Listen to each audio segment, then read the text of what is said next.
a special thrill now. I got Karina, I almost said Karina Smirnoff with me now. Kamena. With Kamena, that's right. We've been joking about that. We've been talking about a lot of things. She's a lot of fun.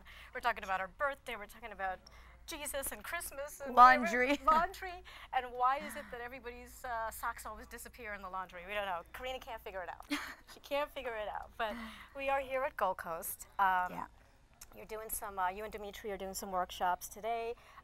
She's been doing some group classes. They were just talking about some arm work and some footwork and, you know, just watching her was a little intimidating standing here next to Karina as far as the girl can move. So, welcome. Thank you for having me. It's actually, thank you for being with us. It's beautiful. We did a show yesterday, and the audience was so warm and welcoming. And I actually, like, in the middle of the show, I had to get on the mic and thank Vinny and Jeff and the whole Goldcoast You thanked Vinny? Ballroom. Where is he? I know, he's so sweet.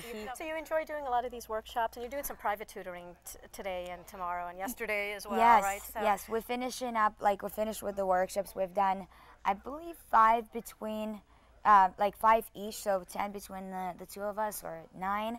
And now the rest is the privates, and the show was yesterday, so it's fun. You know, I really enjoy, because not only that you get to dance yourself when you teach, you get to like share the best moments of when you were taught.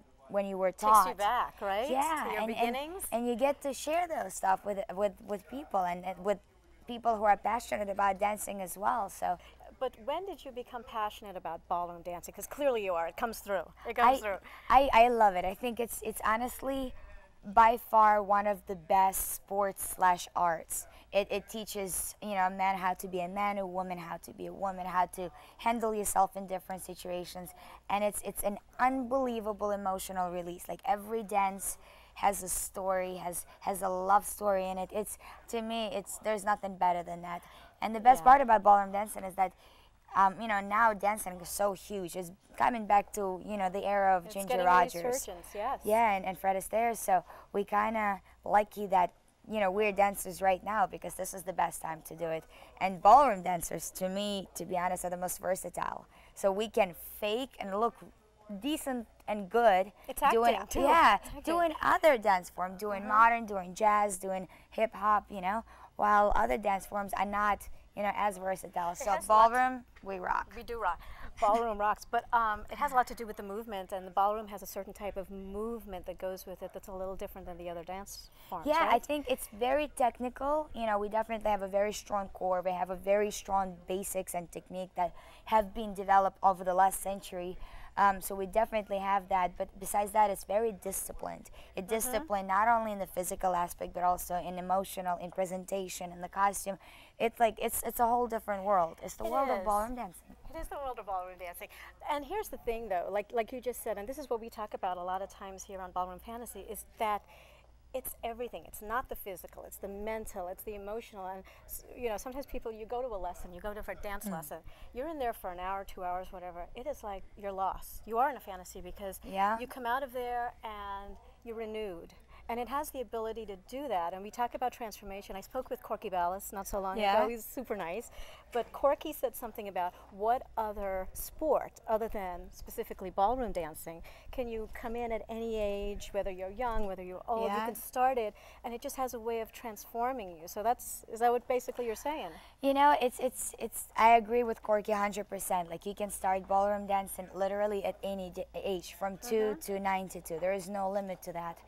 But the best part about it is when you have students that would come in and say, you know, I was going through some personal problems, and I took up dancing just to get myself out of that state, and dancing gave me a new life. Or, you know, I had a physical problem, I had to undergo surgery, and I took up dancing to get back in shape. Yes. And they said it transforms their lives. So, I mean, it's both physical, mental, and emotional workout that only gets you to a better level. And the emotional part, because I've been talking to a lot of people, whether pro-am couples and professional couples, whatever, but just what you were talking about there, they're saying the same thing. It's like they've gone through traumas or whatever in their personal lives, and dancing has helped to bring it out, or perhaps they were painfully shy, and then they get exposed to ballroom dancing, and all of a sudden it's like, there really is a transformation. It really is very liberating. Yeah, well, I think like, we all want to be desired, and we want to be sexy, and we want to be intriguing, and We I want to be think sexy.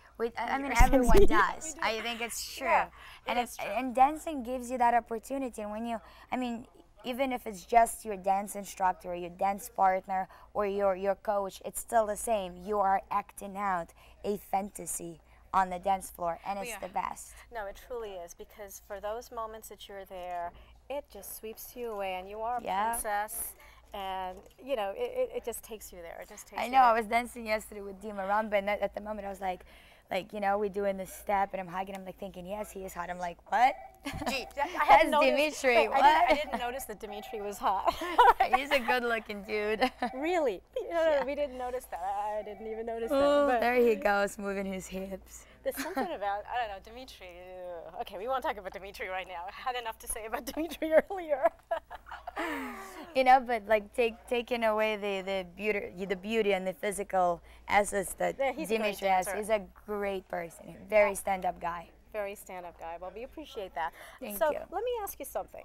We were talking about ballroom dancing, and you have other forms of, you know, the athleticisms in your background, but you went to college and you have a degree in economics and Yeah. information systems. Dude, that is so far away from ballroom dancing. Now, you were dancing prior to that, so obviously you had to feel the passion for ballroom. Yeah. So I guess my question is, like, is your message to people that are dancing or that are just, do you have to just be doing something that you really feel passionately about in order to really be successful at it? I think you should be versatile in life, and I believe degree, especially nowadays, a college degree doesn't really mean anything except for you have a general education and idea. Yeah. Like you don't get a specification. You're not gonna go and, I mean, become an economist after You're getting. No, like you still need to go for grad school. Yeah, Like I think yeah. college degree is great, but it's not that exclusive thing Right. that used to be. Now it's the masters, it's the PhDs, it's the Mm-hmm. law school, it's the medical school. So I think having a degree only opens up your horizons and makes you kind of, you know, see world from different sides and different perspective. But as much as I loved going to school, and I thought, you know, I definitely, you know, after watching Primal Fear and You and wanted to all be a the, lawyer. You I know, wanted really? to be a lawyer. I So, thought that I was mean- the coolest thing. I was like, you know, defending someone who has done something wrong or opposite, you know, being on the other side and prosecuting a murderer. I mean, I thought like that was the coolest thing ever. I don't know. Could you picture her in court? I'd be like, Your Honor. No. No, but I thought that was definitely something I wanted to do. But dancing was always my passion, my hobby. This is something that I love. But to be honest, I was afraid if I even, you know, knew or was able to make a career out of dancing and make a living. And little by little, dancing kept moving forward and Well, took and let me over. ask you this, you know, because those of us in the ballroom world, obviously we know you from your competition days and so forth. We know Karina, but Thank you. you know, but you know, the public, the country has gotten to know you obviously through Dancing with the Stars. So how did that gig come about?